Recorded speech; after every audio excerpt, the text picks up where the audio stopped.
Maria, kita belajar apa hari ini?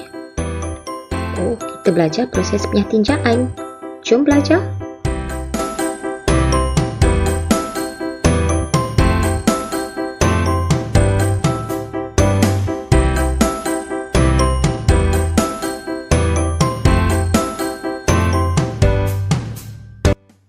Hai semua, kali ini kita akan belajar mengenai penyatinjaan.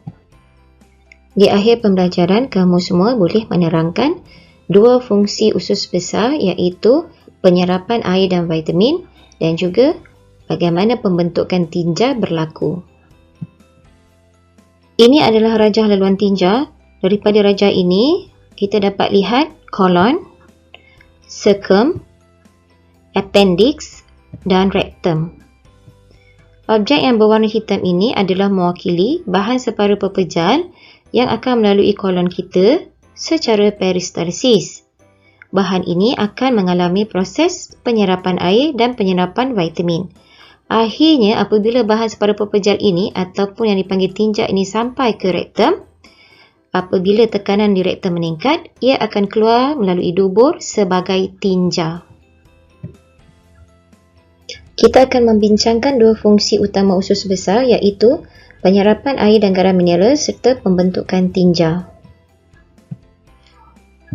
Jom kita lihat proses penyerapan air dan vitamin di usus.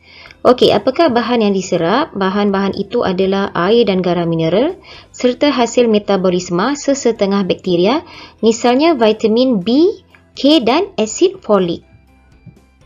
Jom kita lihat fungsi vitamin B, vitamin K dan asid folik.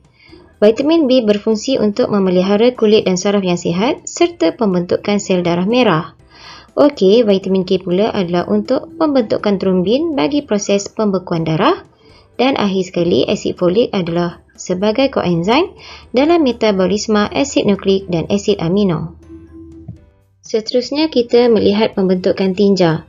Okey, kandungan bahan yang masih tertinggal di dalam usus kecil kita tadi akan masuk ke dalam kolon. Pergerakan bahan yang tidak terhadam ini akan dibantu oleh proses peristalsis.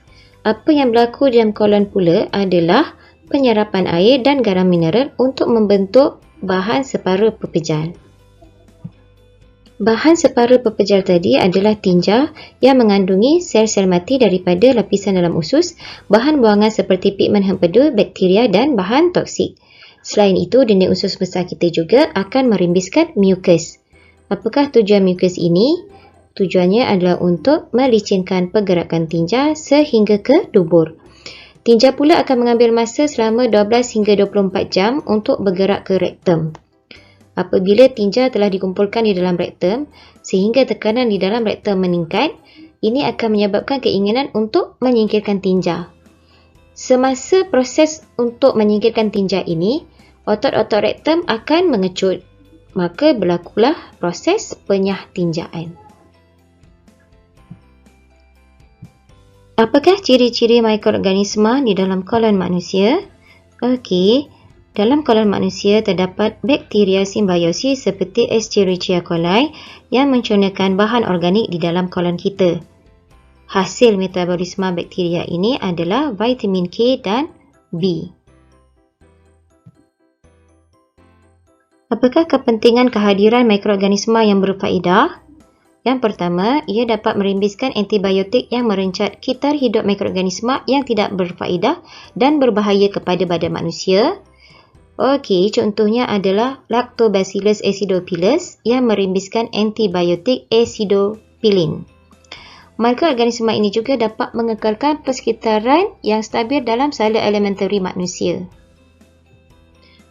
Mari kita lihat kesan antibiotik terhadap usus kita. Yang pertama, mengurangkan populasi mikroorganisma usus yang berfaedah. Okey, yang kedua pula, ini akan mengganggu keseimbangan populasi mikroorganisma di dalam usus kita. Akhir sekali, berlakulah masalah pencernaan dan penyerapan makanan. Seterusnya, kita akan melihat masalah berkaitan dengan penyatinjaan iaitu sembelit. Sembelit ini berlaku kerana pergerakan tinja melalui kolon yang sangat perlahan. Akibat daripada pergerakan yang perlahan tadi, air akan diserap semula dengan banyak dan akhirnya menyebabkan tinja menjadi keras. Keadaan ini boleh kita elakkan dengan minum banyak air dan juga mengambil serat yang cukup. Sembelit yang kronik ini boleh menyebabkan hemorrhoid, iaitu buasir, iaitu pendarahan semasa penyah tinjaan. Sekarang kita akan melihat serat yang berfungsi untuk mengelakkan sembelit bagi kita. Okey, serat-serat ini terkandung di dalam sayur-sayuran dan buah-buahan yang tidak dicerna dan mengandungi selulosa. Serat juga tiada nilai tenaga dan nutrisi serta tiada peranan dalam metabolisme badan kita. Oleh itu, bahagian serat yang tidak dicerna dan diasimilasi akan dikeluarkan bersama tinja kita. Kita memerlukan serat kerana serat ini berfungsi untuk merangsang peristalsis. Yang kedua, dapat menyerap dan menyingkirkan bahan toksik dari tubuh kita. Yang ketiga, dapat mengawal atur penyerapan glukosa terutamanya bagi pesakit diabetes mellitus ataupun kencing manis. Yang keempat, dapat meningkatkan populasi bakteria berfaedah dalam usus besar kita. Serta yang terakhir, menurunkan aras kolesterol dalam darah. Jom kita amalkan gaya hidup sihat. Jangan lupa lebihkan buah-buahan dan kandungan air untuk elakkan sembelit pada masa akan datang. Bye!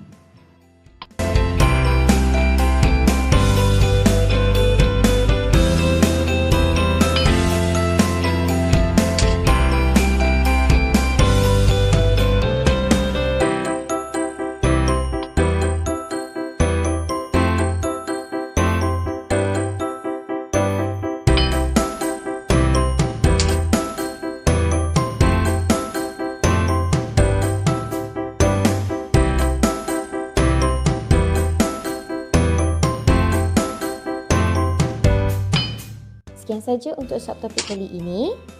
Jangan lupa untuk like, share dan subscribe channel Cikgu. Kita akan berjumpa lagi untuk subtopik yang akan datang. Bye!